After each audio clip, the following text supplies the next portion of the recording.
Hello and welcome to the Paul Weller Fan Podcast. I'm Dan Jennings, and on this episode, we delve into the creative journey behind the latest album from Stone Foundation, recorded at Paul Weller HQ, Black Barn Studio. Insights into the writing process, the evolution of their sound, and their commitment to producing original music that resonates with their audience. We cover the importance of collaboration, their passion for live performance and creating new music, and much, much more. Let's introduce them first of all.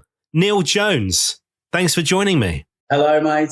Neil Sheasby, brother Sheas, how are you, all right? I'm all right, thank you. Lovely to see you. Look, here we are on the eve of this is ridiculous, your 11th studio album.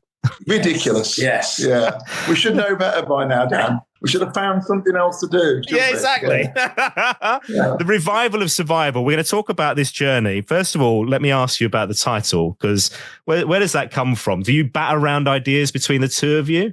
We do, always, yeah, when we're writing. Yeah, the title just sounded snappy. It was something like when we're writing, you just sing a line and that sounded pretty decent. You know, it sounded good, so it stuck and it became the album title. Yeah, well, it was a bit like we feel now, we spoke about this together, we feel like the gloves are off a bit with us. Like we feel like we're probably the last surviving traditional old soul band, really, I suppose, but still looking forward in a contemporary way.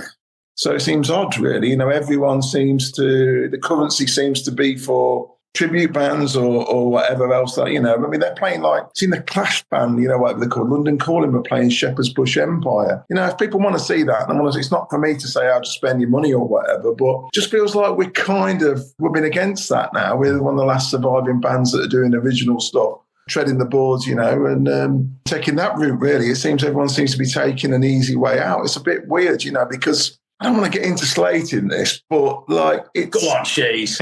I remember years ago, I was on holiday years and years ago, probably 25, 30 years ago. I was in Mallorca and there was when I walked in the bar and there was a band pretending to be Queen playing. It was really novel. And I thought, wow, this is funny. This is great. It's light entertainment. It's funny. I'm in Mallorca. I'm on my holidays. I feel like I've been to Live Aid for the night, after a couple of pints. And that's where it should stay for me, and now... It's a phenomenon, it's this whole industry, the Smiths playing Shepherd's Bush Empire, the Clash and that. And it's like, I think Joe Strum will be turning in his grave, man. It's quite a weird thing, really, because you can probably remember this, Dan. When we were kids and we used to see posters for the Temptations, but it was I don't know, it was maybe one surviving Temptation and the other guy's uncle or his nephew or whatever. And you used to look at it and think, I'm not going to that. It's do you know what I mean? It's not them, is it? And as a true music fan, I love listening to old records of old acts and whatnot. But sometimes it's just it just seems a little bit like money for the sake of it, really, for going and seeing these. And like she said, it just felt like as we were making this record, it was a bit of a rallying call about that, essentially, which we didn't really put in our press release when we were asked about all that. But we kind of have had the last few weeks to sit down and talk about it. And like she says, I would never slate anyone for trying to make money, a musician for trying to make money. So good luck to them all. But it just feels like now we are sort of the last surviving gang in town, in the sense of what you see is what you get. You're seeing a full-on live assault, a live band playing for you. We don't play with any backing tracks or any of this kind of, click tracks or all of that. Sometimes today you go out and watch a live band and you think, I'm not quite sure where that sample finishes and the actual guitar playing or the bass line or whatever starts. Do you know what I mean? That I'm witnessing. So in a very long-winded answer, I know, that we've just given, but that kind of sums up the sentiment of that title. The revival of survival, count me out. If that's what it takes to survive, then I don't think we're interested. So, yeah, we'll plough our own field, and it's a big bloody field and all. Yeah. Yeah. Well, I love that. As an answer, I love that, because it's also that thing of, and we'll talk about this drawing the line of the sand of the 25 years anniversary thing, because I'm really interested in that. But you're right. It's this thing where the market is either the tribute or it's the Heritage Act type thing where people, and again, no disrespect, the great thing about you you guys is that it's pushing the new. You're always, yes, you get your greatest hits and you get the songs that people know and love, but you want to experiment. It needs to be of interest to you. Yeah, exactly that. Your podcast is built around, like, you know, one of our favourite artists. And what does he do? He does exactly that. He's always searching for something that inspires him or pushes him to a different level, or otherwise, what's the point? What's the point of just regurgitating the same old crap over and over again? You know, you've got to be pushing yourself as a musician. And that's why I love this band. And that's why I love the fact that the people that come and see us are so like-minded that we never get people coming to gigs going, oh, I wish you'd have done, like, you know, all these songs. They come along on the journey with us and they want to hear new stuff, which is really exciting. I wish you were a hologram. Yeah. Well, if you could get paid to be the hologram, that would be Yeah. Let me talk about the 25th anniversary. So a couple of years back, we had, I guess it was that point where you could reflect and look back, and we had the box set, the collection, the double vinyl, the live shows, the documentary. Felt like a bit of a milestone. But I also wonder if there was a bit for both of you where you kind of have to work out where you want to go next to that point, and do you want to go next? Because this industry is it's getting so much harder for you to make this work, for everybody to make it work in music. Was there a point at which after 25 years you kind of went, and Jones is shaking his head, but did you ever have the conversation where it was like, do you know what, maybe that's us done now? You know what? I think what happened just prior to that, obviously we had lockdown. So for me, that was a point where I've been gigging since I was 14 in different bands. So I didn't realise just how long I've been doing it.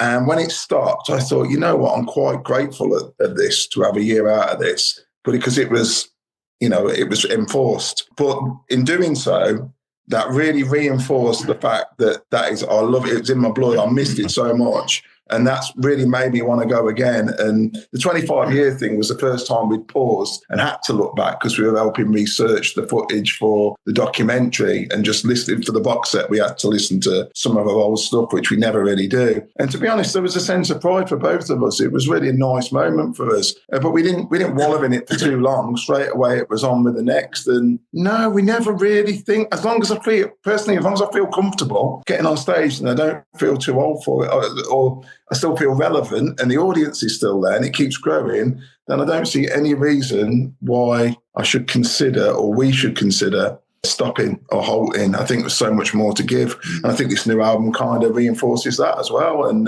we're on writing more stuff. There's more stuff we want to do. There's always something to do to challenge ourselves that excites us. For me, like, if we do go as far back as lockdown, that was the point where I got even more determined, to be honest, that this ride that we were on wasn't going to finish, because it had taken me and him so long to, like, plough this field and get to the point in our career where we could actually say, right, this is our job now. This is what we do for a living. And then it was almost like something came along to say, oh, well, actually, no, I'm going to completely mess this up for you. So in my mind, I thought, I'm not letting this derail what we've spent so long building. And from that point on, I think we just kicked into a different gear then. And what we tend to do now, we always plan about 2 years ahead. You know, we set goals for each other, basically. And I think that's really important, especially bands at our level, where, like, it's a real hand-to-mouth thing for us still. I was talking to someone recently about this, and I think sometimes people look at me and him and think, oh, they're doing all right, they must have loads of dosh or whatever. It just ain't the case. It's like the industry we're in, it's like literally you make the money and the money goes straight out, and then you make some more money, and and touring and putting out records and everything. You've got to constantly be on the treadmill, because if you stop for 1 minute, I mean, we were just having the discussion about these ridiculous prices that bands are charging now. Some of the old heritage bands that are charging, you know, Sabbath, Oasis. These guys are absolutely rolling in it. And the discrepancy between, like, bands at our level and the bands way at the top, it kind of almost mirrors society, really, that what we're going through right now. You get the super rich, and then you get the people right down at the bottom who are, like, scrapping for everything, really. And that's kind of how I always feel we're having to do that, you know. So I saw this morning, Rhoda Dakar was talking about a similar thing on Facebook, whereby she's just done a tour, sold out tour, very successful in the last year, made 300 quid. That's how much we're talking about. So I think you're right. You see artists and you're kind of selling out decent sized venues and stuff, thinking everybody's coining it in. I mean, you're a big old band, which we'll talk about that in a bit as well, because there's obviously a lot of you. But the two of you really the driving force, right? And in terms of the writing, let's talk about the approach of this LP. How do you write together? How does it work, the words and the music coming together? Because obviously you don't live together, right? Do you have to be in a room? Is it over text and email, voice notes? What is it? Take me through it. Yeah, voice notes is now the currency, really, because, it seems we used to be, before that, we used to have to sit together probably and swap ideas, although we've just done that before talking to you. We've sat in a room together, but mainly it's just recording ideas that come to us, no matter how crude or whatever they could be, in what form, whether it's just a melody or it's a little riff, and we'll send them back and forth if we think they're of worth. And then the other one will kind of, develop it or get it. We kind of get each other's, it's like finishing each other's sentences. I think we're more accomplished at it. Actually, I think we're better writers now than we've been, the last few years. We've really flourished, I think. It's not like a Tilbrook and Difford, like Squeeze approach, or an Elton John, Bernie Taupin type thing where one of you's the music, one of you's the lyrics, right? No, it could be either one of us. Obviously, with She's being a bass player and me being a guitarist, the tunes that we share tend to be, Neil will send me like melody ideas on a voice note thing or bass lines, and myself, it'll be a little bit more of, actually, I've got chords to this with a melody fitting in around the chords. Do you know what I mean? So thankfully, we've both got good imaginations. So there's a lot of talking to each other saying, well, this bit overlaps here. And you've got to imagine that I'm not singing there, I'm in the octave up here, because you're like thinking about everything else that goes around the track, not just the fact that I'm trying to explain something on an acoustic or She's has got this bass line. You've got to fire your imagination a little bit more. We've been really fortunate in the last 2 records that She's lad Lowell has been sort of helping us as regards. We'll send him ideas and he'll work on little beats and things like that, which we can work to, which is really useful, especially when we go to the barn to record. It's almost like taking something that's shorthand to that studio and coming out with a novel. Do you know what I mean? It's like you've got something really rough and then you're polishing it and sculpting it and moulding it. And that's kind of what we do when we go to the barn to do the actual recording. Well, we'll talk about the magic of Black Barn, because that seems to come through. Everybody who talks about recording there talks about how a studio comes through on an album, and I can't get my head around that, so I'm going to ask you about that. But let me first of all ask you about, I want to give my reflections on the album, right? What really shines through for me on this album particularly, and I think this does on a lot of your recent stuff, but really on this one, is not just the artistry. You can tell that you guys get better and better every time as musicians, and we're all constantly learning in life, but your deep knowledge, both of you, and the love you have of great music really floods out in this album, particularly things like the opening track, right? It sounds to me like how many times? It's like a path not trodden by you guys before. But there is this deep love of kind of soul and jazz and funk and dance and all these things, because you're both, as much as the musos of the instruments, you love music, right? You deep lovers of the history of music and the making of music and artistry. Absolutely. And that really comes through on this LP, I think. Thanks, man. I'm glad to hear that. Yeah, that's exactly it. It's exactly it. We're still in love with the whole lot, the whole process, but music itself as well. It's food, really. I've worked in record shops all my life and been flooded with all sorts of music, all genres as well. And it just sinks in, I think. And you can't help but get that rubbing off in a creative way and your own ideas without ripping anything off. It's just, you're immersed in loads of stuff and it comes out with your own unique take on it, I think. But yeah, still very much searching for things. Nothing better than we hear a new sound or a new band or something, and you hear something you haven't heard before and you think, wow, great, it's inspiring. And that comes into the music, like I say, and the sound of this album. But if there is a theme for the album itself, it feels to me like it's you want to uplift people in the same way as your live shows always bring a smile to your face, and it's about making people smile and enjoy themselves. This album does this more than any other, I think, in a way where you want to uplift people with the mood of this LP. Yeah. It's not so much to me that you want to make a social point or you're making points in the lyrics in that way, right? It's like this one is all about, actually, I just want to make you feel good, guys. Yeah, we do it at the gigs as well, so you're mindful of what you're writing. Now it's going to transcend as well, because, that's what we're about. Just when you come to one of the Stone Foundation gig, just want to leave feeling better than when you did when you arrived there, really, and that seems to be the case. Once you start to make something new, once you start to make a new record, you find like kind of a vein that you think, oh, this is interesting, and you kind of push a little bit further down that route and you think, right, okay, we're sort of starting to roll with these ideas now. And then, like, I think there's probably about 3 or 4 extra songs that came on the back end of us doing the initial sessions at the barn, where because you've got this like bulk of songs, you think, right, okay, I can see where we are now. And then those songs roll off. Like Reach Out was a song that we recorded. I think that was the last song we recorded for the record, actually. And that came about purely and simply because this batch of songs just sounded a certain way, and it kind of fires your imagination to go down that sort of similar route. Now, in a similar way to recent records as well, actually, you've always done this, the guest appearance, the guest vocalist. Actually, that song particularly, we got Lavelle again. And I remember the first time we spoke, Jonesy, was you were talking to me about it. That first record you did with him hadn't even come out, and you were like, this guy's great. You're going to love this guy. I've obviously seen him perform live with you as well. I mean, Reach Out's an absolute banger. That guy's a real talent, isn't he? He is, yeah. I think he's still undervalued, yeah. I think he's still yet to make his own masterpiece, really, but feels to me like he's almost like a British Teddy Pendergrass or Luther Vandross kind of vibe. And that song, as soon as we wrote it, it was like, okay, this is Lavelle, definitely. He's got to be singing this. And I think out of all the people we work with, he's got to be, me personally, when I sit down with a guitar, I can find his voice really easy to think of in my head. I think the only reason he's not like absolutely huge, like say, like look at someone like Jalen Ngonda, who's a good friend of ours who obviously supported us in 2018. Jalen plays an instrument, and I think that might be the only thing. I don't know, because that guy's voice is absolutely nuts. It's off the scale, I think, and it should be like a household name. Yeah, he's incredible. Let me ask you about Cut Me Loose as well. I'm going to mess up the pronunciation of this, right? But JP Bimeni? Yeah, that's good. I think he'd accept that. It's been called worse things. Yeah. He is the Prince of Burundi, and he can get his minions to come and sort you out if you get it wrong. I mean, how do you find this guy? He's been around our circle for a little while. He's sung on the Everybody Anyone record, backing vocals on that. So we've known JP for a while. Wasn't it? Yeah, we done a gig in Spain, yeah, and he was singing for Speedometer, yeah.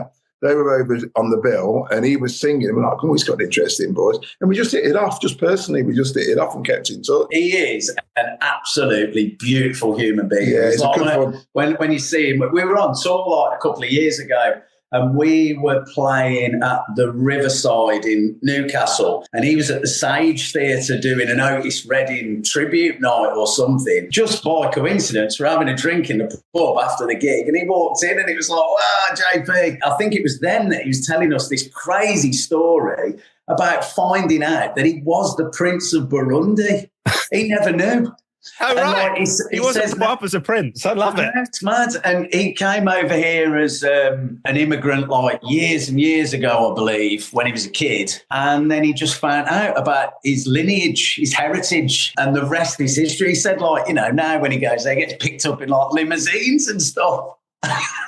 I love it. Now, let me talk to you about one thing that you talked about this being almost a project, and you having to kind of think about those milestones and stuff. The balance of, a single, an impact track, I don't know what you call them. We've obviously had a lot of the material before the album comes out, and you hear songs like Reach Out that we mentioned, Fix You Up, stuff like that. How do you decide what to give us and that tease versus that balance of actually what you obviously want people to do is go out and buy the album? That's where you're going to make money, right? Yeah. That's been more driven by the label this time, actually. They've advised us to release more. Yeah, it seems to be a bit of a trend. I'm not particularly keen on it, actually. I'd rather just put one single out and put an album out, but then I'm a dinosaur. Things have changed, haven't they? You have to adapt. So I'm up for trying things, and it seems to have worked, but it feels to me the only thing is you get half the album before it's come out, really, and it's you're giving a lot away. It's very different. It's almost back to Tin Pan Alley, where it's all about individual songs. So I'm just grateful we can still present something as an album, and people will still digest it from start to finish. So I'm not sure where we're heading with that in general. I mean, as a whole, not so Foundation. Seems to have gone okay. The campaign's been good. The pre-sales have been really good for that rollout. I don't find it that attractive, to be honest. I'd rather have more mystique attached to it, really. I think it comes back to, though, just like where we're at as a band, and, we're constantly trying to bring in more people to the sound of the band, to our thing, you know what I mean? And I think doing what we've done has clearly started to do that, because it's like rolled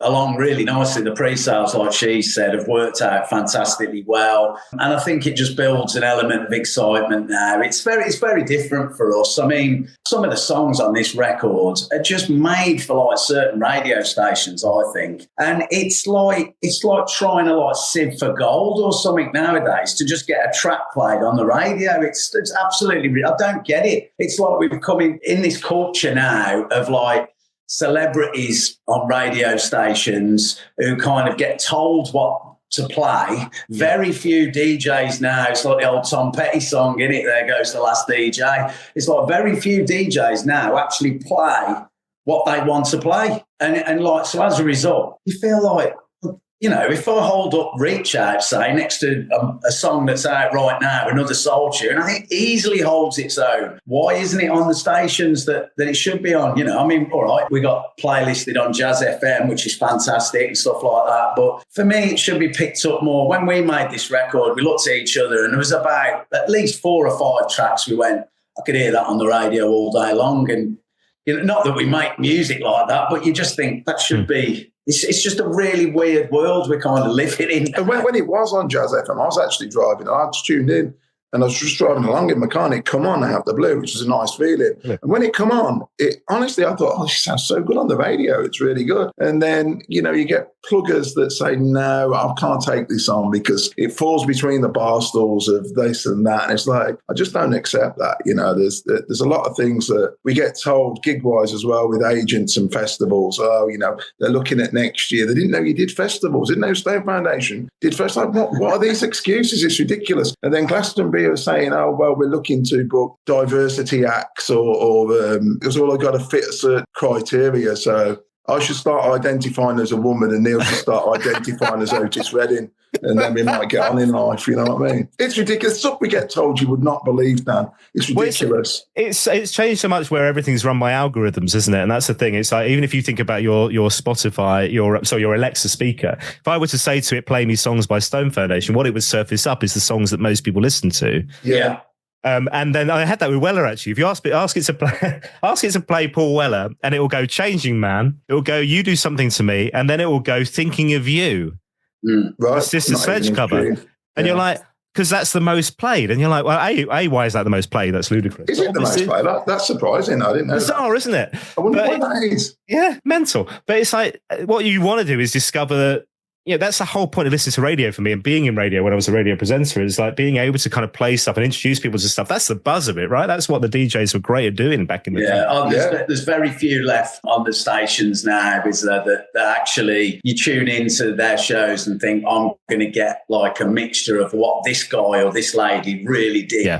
But on the flip, is it dead? You know, now you choose your own radio stations, make your own playlist. So is that, you know, again, an antiquity, and it's like an antique, isn't it? You know, it's just... And also from previous experience, when you do get lots of plays, say when around, I don't know, Is Love Enough got quite a lot of plays, that album, it doesn't move the dial for you in any way, shape or form anymore like it used to. It doesn't sell you more records. It doesn't get more people to the gigs. It's just kind of this word of mouth thing for us personally, and the social media thing that's just constantly churning, and we're getting more people come through that, really. Plenty of bees in our bonnet today. I love it, man. This is great. If there's one song that should be Scott Mill's Radio 2 playlisted, it's Summer Song with Omar. Yeah, nice, isn't it? That, good. Is it when in the writing of the song that you have in mind the person who you want to approach, or is it actually you go, let's write a song and we want Omar in it? No, it's pretty much the latter, really, that you have the song and that suggests it should be a different voice. Because obviously Neil sings the demos, and when he's singing, I'm thinking, no, I think that sounds really good. I say, no, but it could go somewhere else. And then, Omar pretty much comes straight away. We thought we'd approach him. And thankfully, again, we were lucky that he was agreeable to it. It really works. That's really unusual for a frontman, though, to have that attitude. It's something that we've had that kind of ethic with Stone Foundation for a while. It's a bit like the Style Council, if you like, that attitude when they would bring people in, or Massive Attack, things like that. The problem is, Dan, when people start getting egos in this band, they don't last very long. As soon as people start getting a little bit too big for the boots, that's usually when the exit door's there, because we've had it in the past with players who we've said, oh, we want a bit of this on, and we don't want you to play on that. We want this person to do it instead. And you can see people getting the nose put out of joint. It's got absolutely nothing to do with your inner ego. It's all whatever serves the song should be on the song. Yeah. From a very early point when we did the demos for Summer Song, we had this kind of idea for it. And like, as I was singing it, I could sort of hear to myself, it shouldn't be me, because there's certain times when you just need just that little bit of magic dust or something else to happen. I remember like when we did Deeper Love on Is Love Enough, and like just sitting there and thinking, I shouldn't sing this. And Paul being in earshot and saying, would you have a go? And he was like, yeah, but you could kind of gauge he was properly getting off on it because his head was going like 10 to the dozen when we were doing the playbacks. But you've just got to have that sort of it comes down to imagination. If you've got the imagination when you're creating anything, then the sky's the limit, really. And like, you approach people, and if they say no, they say no. And thankfully, Omar straight away was like, oh, great. And he'd been down working at Paul's place as well. And like another example of a really top bloke coming in, just hitting his mark straight from the word go. He did about 3 or 4 takes, and he was just perfect. We could use anything that he put down. One of my favourite parts of the record is that middle jazz section of Summer Song, where we've got the girls singing, and it kind of almost goes into a bit of a Marvin sort of what's going on kind of flavour to it, where he's colliding into his vocals with different sort of jazz inflections. Only someone like him can do that. It just sounds bloody brilliant, you know. Yeah. The one great thing about him as well is that not many people have got the ability to double track their voice and make it sound so cool. There's so many elements that we used of that because we knew how good his voice sounded stacked. So we did a lot of that on that track. He's just uber cool, isn't he? And he's very, very Cockney. We didn't realise just how Cockney he was. He's a lot smoller than I thought, and he's more Cockney. Yeah. But I mean, we should have knew that. He also doesn't look like he ages to me either. No. He's a really cool bloke, and we're just really blessed that he did the tune for us, because I think the proof's in the pudding. I said we were going to talk Black Barn. Obviously, this is a Paul Weller fan podcast. We should mention the studio. There's a bit of magic around that studio. You obviously love that place. You go down for sessions. You don't just go down as a final thing. It's almost a creative area to work in as well, right? And kind of takes you in a direction for the album. Yeah, it does. We're fairly prepared, so the songs will be kind of there, but all the overdubs and stuff that we have sounds in our head, that all comes to fruition when we're at the barn. And obviously we record from scratch there as well, so he's got a nice live room there as well, so that's always magical. And it doesn't take many takes. I don't think there's ever been a time when we've been really feeling a bit frustrated and we're thinking, oh God, this is not really happening. It just seems to work, to the point sometimes where we're just setting up and playing along, and Charles is very clever at that. He'll just tape everything, even when we're having a first run through to get sound, and half the time we go back into the control room and say, oh, that's it. Oh, wow. Okay. So it's very magical like that. It's very inspiring. You're on the ball when you're there. You're always, you raise your game. It's a great space to work, but obviously, you have to hire these places out. Everything's run as a business, which is the right thing for Paul to be doing and stuff. And you have to make sure you're prepared, because the last thing you want to be doing, like I say, we haven't got money to throw about left, right and centre. So you have to make sure when you go in for a week block, you know exactly what you're doing, because you can't waste any time. So we usually strap Charles into the chair, tie a knot round the back of a bit of rope, and then just serve him tea and say, sit there and record us. And are you then taking it, is he giving it to you to listen to on the way, on the drive home and stuff? Yeah, it's easy now, because you just literally just chuck him fast. I mean, joking aside about Charles, I mean, he's been fantastic for the progression of our sound as well, because the amount of times that we'll sort of shout something, or we'd like it to sound like this, or without really giving him that much, it's in our head and we're trying to explain something. He's really great at sort of understanding what me and him want now. And obviously, each time we go back, there's either a new little gizmo or gadget there, or there's something else there that we can kind of go, well, what does that do? and we just try anything. And now obviously we've got Mick with us as well as part of the band. It's great because you've got someone that you can go, oh, there's a new keyboard there. I haven't got that, you know. But that is key what Neil's just said. It's like the sound, when you're writing the songs, you've got probably an ambitious sound in your head. And what Black Barn and Charles gives us and affords us is the realisation of that sound. You know, we seem to achieve it. It's like you mentioned earlier, actually, about how many times. It's a very, very rough idea, you know. I just think I've been in Ibiza and I'd heard some chills things thinking, yeah, we could do something like that. Anthony hadn't really heard it. And he just like pressed record, lights went down, bang, he played what you hear on the record, one take. You know, told him what the chords were. So it's brilliant. So there, again, it's inspiring even the musicians, yeah.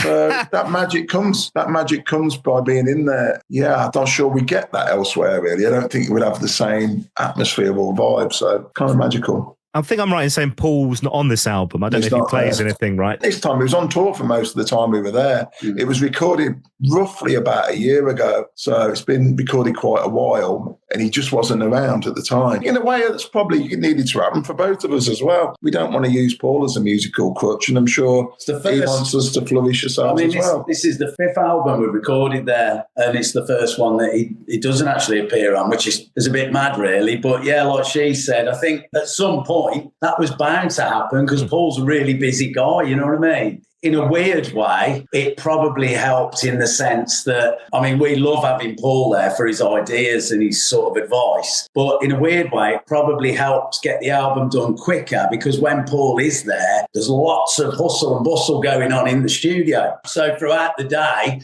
you could have like someone come in from the office and say, oh, Charles, we need to do this now. And you have to take a bit of a break and a bit of a step back, which is obviously, you know, we're prepared to do that. It's his stuff. We really love the fact he lets us use that space. Or Tufty comes in for tea. Tufty. It's all those bloody people. You're right. Yeah. Sam Mona doing the carpets. Yeah. Tufty's tea tours. That's what we need next. Yeah. But yeah, so we have to be prepared to do that. So this was a little bit different in the sense that the whole crew was out on the road. So as a result, we just had our time with Charles. And we got absolutely loads done really quickly for this record. The last 2 records actually have come together so quickly. But like she says, you have to make sure we plan for that. Let me ask you about one more track and then I want to talk about live because that's such an important part of the band and you guys as well. To Die For You, what came first? Did you write? Because this is, people who don't know, not seen the track listing yet, this is like, I mean, it feels like the title's Prince influence. It was the title. Yeah. So literally you wrote down the number 2, Die, the number 4 and the letter U. Is that what came first? Yeah. We were both listening to a lot of Prince and I was trying to do something like that. It was one of the things that was dossing about with Lowell, I think, on that, and then took it to Neil. But it was the title and that caught that To Die For You. Okay, that's what I got to do. Yeah, just dossing about and the melody come. That song, I think, is really strong because it's got about 4 choruses in it. That's what happens with us, you see, because I'll have what I think's the chorus. Neil said, I've got a chorus for that. I was like, no, that's the fucking chorus. And he's gone, no, but I've got this. And of course, that's a hook. That's the beauty of our writing. We can both write hooks for the same kind of tune and it ends up quite strong like that. It just keeps going. A bit like Deeper Love does. Deeper Love's a bit like that as well. But To Die For You's in that vein where we both kind of just put in strong melodies in there. And that's why I think that works. It's just relentless. What I really like about that, I can see you, as you talk about it, you can see this in your faces and your eyes, but you also, I can get this sense of like you, but I'm imagining you both in your own homes and this stuff's coming back and forth and just the general excitement as you're getting this stuff for the other and you're building on it and the enthusiasm. You're not going through the motions on any of this stuff. It's still really exciting making new music.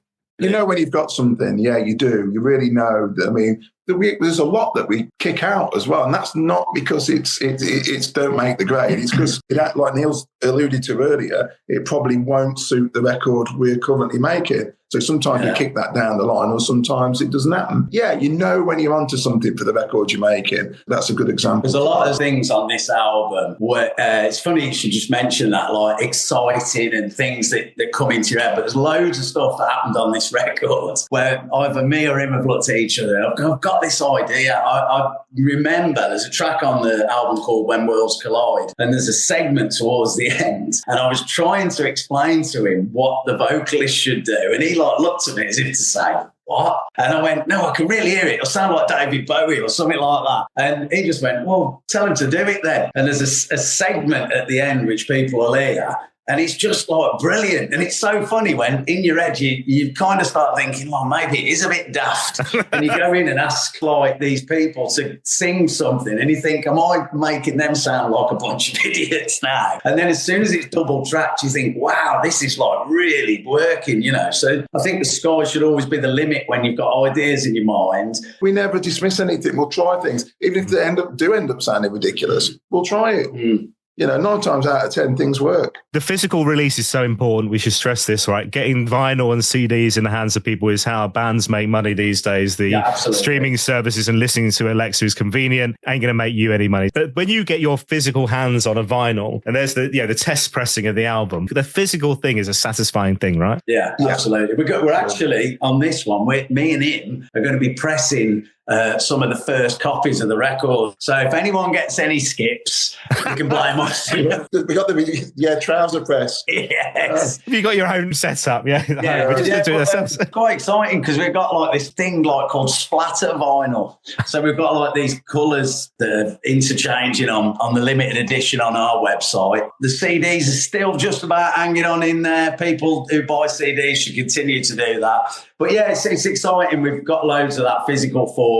That's still very much like our kind of bread and butter as regards the people that come to our gigs, thankfully, still buy lots of vinyl and lots of physical format edition stuff. And I think they bloody should, because it's the best art form for our music, really, isn't it? Yeah, but there's also, I think, that kind of, if you love a band, there's that bit where you support a band. I'm feeling this as well. I might not listen to the vinyl. The convenience is listening on the Alexa, even though the sound's better on the vinyl. But it's actually, I'm supporting the bands and the artists that I love. Absolutely. Yeah. Buying the thing, you know? And I think that's really important, as is live. And you guys still absolutely, I mean, banging live. The band is unbelievable live. You still get a real buzz out of that. But I guess also there's a real buzz out of introducing new music into that setup too, right? Yeah, that's why we're really looking forward to going on this tour that's coming up, because we get to play these songs for the first, well, a lot of them. But some we rolled out at the end of last year, but the majority of them will be for the first time. So that's exciting for us. And hopefully it's, you know, exciting for our audience as well. And fair play to them, because I think we've always set a stall out that way, but they've always come along with us. We're not got an audience where we say, oh, here's a new song and they all go off to the bar or the toilet. You know, it seems to be an highlight in our shows.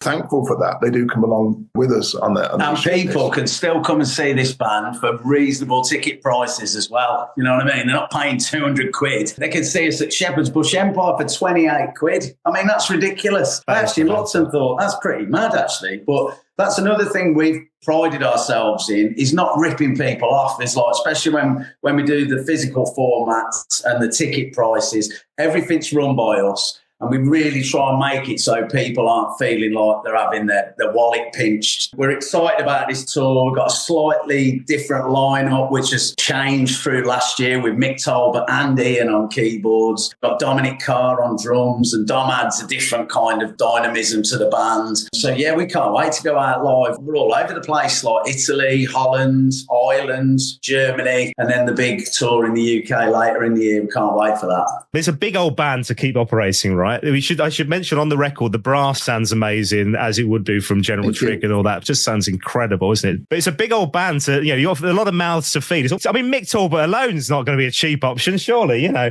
It's really important for people to support you guys live and come and see you, to help with that, I think.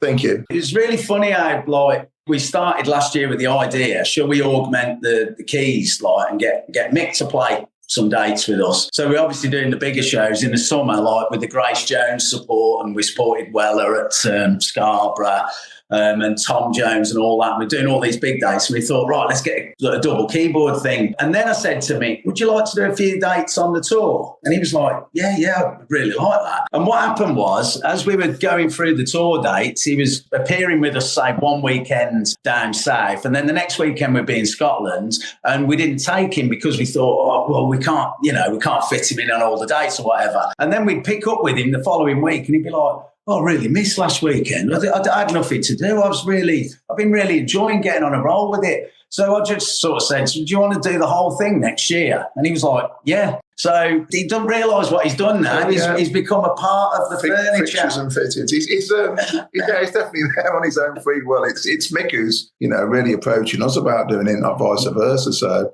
it's lovely. It's nice for us. It's kind of a nice testament to the Stone Foundation. And the sound as well is just like mint with like him and Ian playing together. It's like took it to a different dimension. So that's what's really exciting. I hope people can come out and see us on this year's tour dates, because it's going to be an exciting tour, playing new stuff as well as some of the old stuff as well. I mean, the great thing is as well, Shaney, Mick's wife, is delighted as well that he's joining you for the whole tour. He's away from home for so long. Gets him out of the house, I went to see Paul playing Wolverhampton, and she come running over to me and she went, he's been loving it. And I thought, it's just really nice.